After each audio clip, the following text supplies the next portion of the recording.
A big resignation has happened. It impacts Jammu and Kashmir, but more importantly, it impacts the Congress party and by extension, the opposition. How do you view this development? Sanjay, I think it's a very tragic day. When I heard this in the morning, it pained me that such a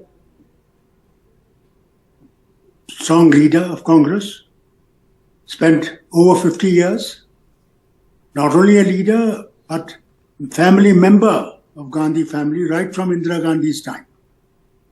And whether it was Rajiv Gandhi, Sanjay Gandhi, even Sonia Gandhi, he was more of a family member than only a party person.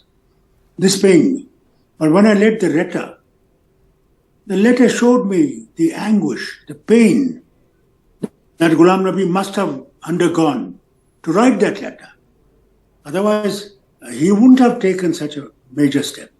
He felt that the connection that he had and the trust he had was no longer there, that he was not the same Ghulam Nabi to them as he was before.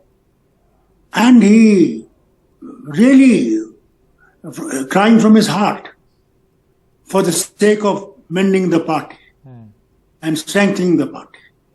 That they did also when they wrote that letter, the first letter. And it was misunderstood because there is somebody, I think, around them who really is not a friend, but basically wants to destroy them and destroy the party. They must see him. Now they must look for him and throw him out if they want to save this party and they want to save this nation. Because we need a strong opposition, and Congress can give that strong opposition.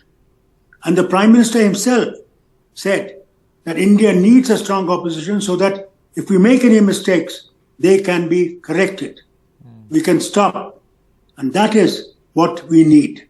And I think it is with that anguish that he wrote. And I think they should not take this as a rebellion against Congress.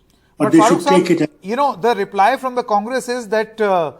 Ghulam Nabi Azad, who in abbreviation is being called GNA, the Congress says that GNA's DNA has been modified, that he has become a little closer to Modi, suggesting that, they cry for one another, they talk about one another, there is great bonhomie, perhaps something's cooking.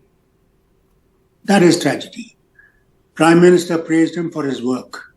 Prime Minister's tears were for what he had done for the nation and his contribution in the Rajya Sabha. That one should not take as being part of the BJP. But those who think that way, I think they're small-minded, very small-minded. I think it was a great thing for the Prime Minister to take that step on that day and to praise this man. He praised his work. He stood for the nation. He stood for the unity of the nation. He stood for the constitution. He stood for the federal structure of the India. And he stands today even for unity of people. The religious divide that is taking place, that should end. And he's fighting against that.